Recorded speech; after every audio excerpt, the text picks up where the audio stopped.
Hello and welcome to another anime lore and theory video. I'm Shagok, your host, and today we are going to take a closer look at how powerful and connected Lakyus of the Blue Roses truly was, and how she at least potentially could have used this power if Ainsul Gon hadn't shown up for the greater good of her kingdom. But before we're going to take a closer look at any of this, let me quickly thank my Patreons for supporting this channel, as well as say thanks to all users of the YouTube thanks function for making one-time donations. And with that said, let's get to the topic at hand.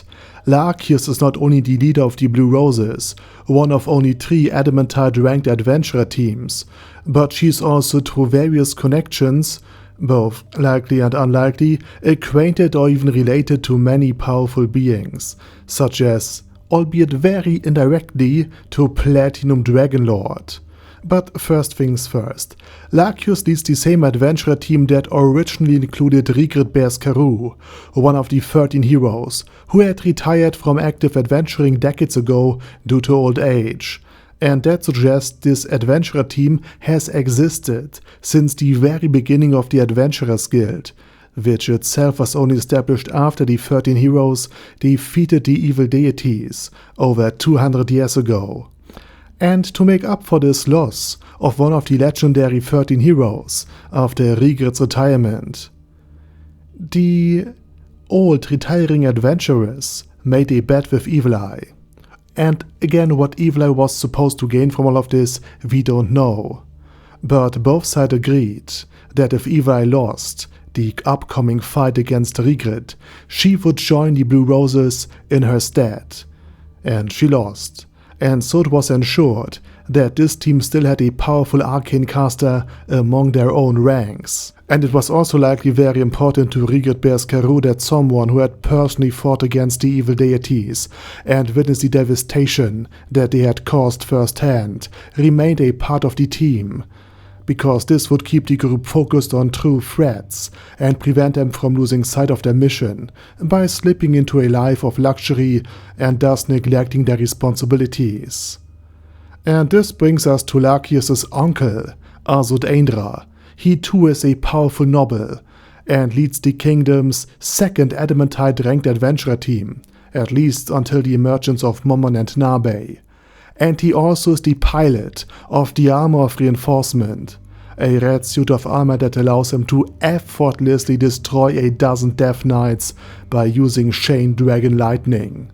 In other words, this armor grants him tremendous power, putting him on par with or at least near the level of the slain Theocracy's godkins or the Pleiades battlemates.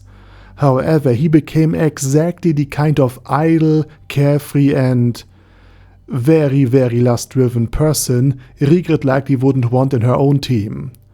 Azuth was known more as a womanizer than as a warrior, and he never trained seriously for battle or for anything else. And he relied so heavily on his own armor that all of his skills were focused solely on piloting it.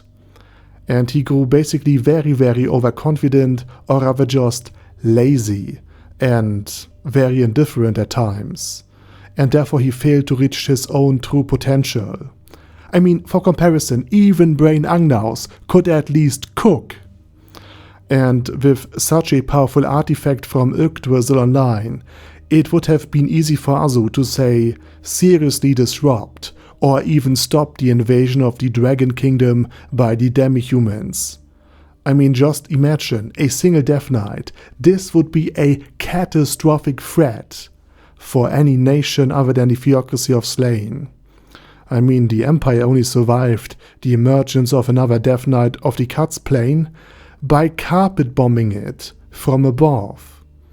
And again, Azuth was able to take out a dozen of them with just a single spell of his armor. And therefore he would have been extremely important in any theater of war that humanity was currently facing. But again, he chose to womanize and to live a life of laziness and luxury. And that's why Platinum Dragonlord constantly planned to take the armor from Azuth, by taking his life, and to hand it to someone more worthy of defending the world, more committed, more focused, a man of sheer will. Still, Azuth's lazy lifestyle did have one good consequence. It inspired Lakyus to become an adventurer herself, and she is disciplined, responsible, and dedicated to her role, and she's also incorruptible. And to her, her uncle's life was a warning, a cautionary tale of sorts.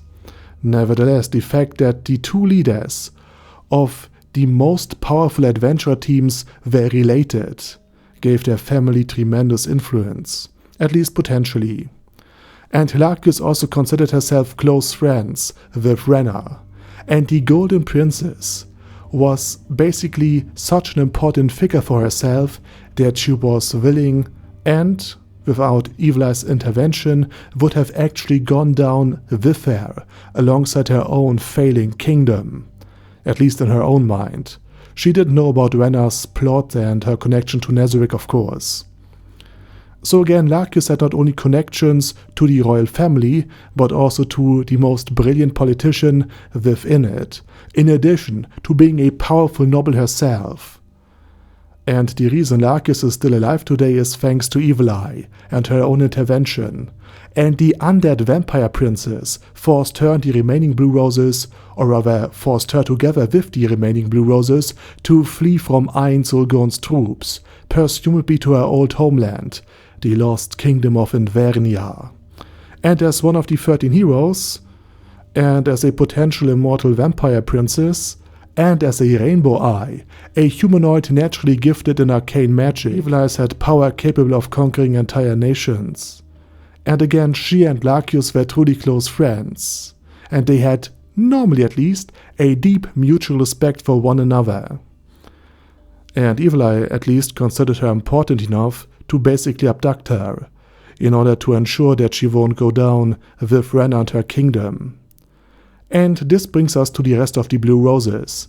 The team was not only internally loyal to each other, but also included Gargeran, a powerful warrior, and with Tia and Tia, extremely powerful and skilled assassins, and both of them held special value thanks to their ability to strike from the shadows, especially in the current political situation in the kingdom, prior to Ainsulgon's invasion. And Lakyus was also a deeply religious person, though she was critical of the high prices charged by the temples for healing magic. Fees they set to remain politically independent by basically selling healing magic to the masses at their own exorbitant prices. And under different circumstances, she might have become a reformer, especially given her noble status and her ties to Renner. A sort of moderate reformer, not as radical as, let's say, Nea Baraya. And additionally, Rigid Berskeru passed on a wild magic ring to Gazev Stronov, and this means Lakyus was, at least indirectly connected to Gazev, the most powerful warrior in the Kingdom of Riestais, and the captain of the most powerful conventional warrior troop, the Royal Warriors of King Ramposa. And finally, Lakyus also wields a powerful artifact, Killenarium, one of the legendary Swords of Darkness.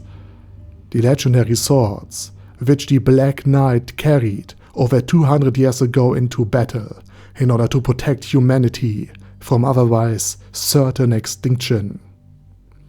Which, of course, is a truly massive boost to her own status and her own powers.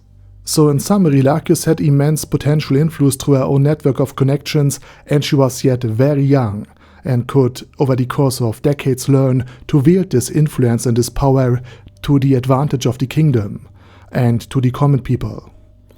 But Ainsulgon appeared, and then Philip had a brilliant idea that ruined everything for the Kingdom of Riestais. But without any of this, Lakyus might have played a role similar to Zanek, Marquis Raven, or Nea, a great figure in the kingdom's own history, but it was simply not meant to be.